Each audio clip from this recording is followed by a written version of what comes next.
আসসালামু আলাইকুম সাহেবরান, সবাই কেমন আছেন? আশা করি সকলে ভালো আছেন। আলহামদুলিল্লাহ, আমি আপনাদের দোয়া অনেক ভালোবাসায় ভালো আছি।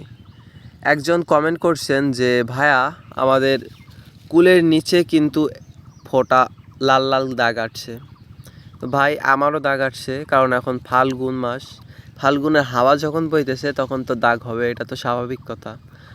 এখন কি কোনো স্প্রে দেওয়া লাগবে? না, এখন কোনো স্প্রে দেওয়া লাগবে না, কিন্তু সেটা আপনার বিষয়, আপনি স্প্রে দিবেন কি না দিবেন। আমরা দেব না, বা আমরা দেও না এই সময় আর স্প্রে।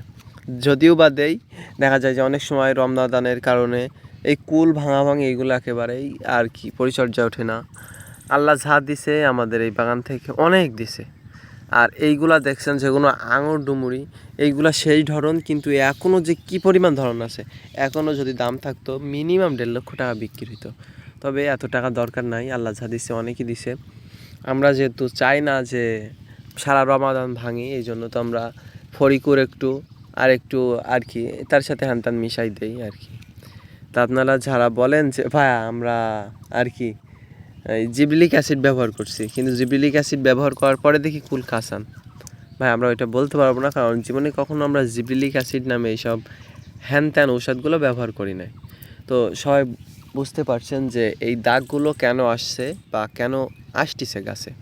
এইগুলো তেমন একটা অসুবিধা না, ওগুলো সবারই খেতেই হবে। ওইগুলা দাগ নিয়ন্ত্রণ বা দাগ মেনটেন করার কোনো ঔষধ নাই, আপাতত আমাদের জানা নাই এই কত বছরে। যাই হোক, আপনার প্রশ্নের উত্তর আপনি পেয়ে গেছেন। এটা আপনার বিষয়, আপনি স্প্রে করবেন কি করবেন না। আমি তো বলে দিলাম, এই ধরনের দাগ এমনিতে হয়ে থাকে, গরমে একটু হবেই দাগ, আর বেশিরভাগ হবে যেই খেতে মশা বেশি। ধন্যবাদ, সবাই ভালো থাকবেন। আমার চ্যানেলটি একটু সাবস্ক্রাইব করে রাখবেন।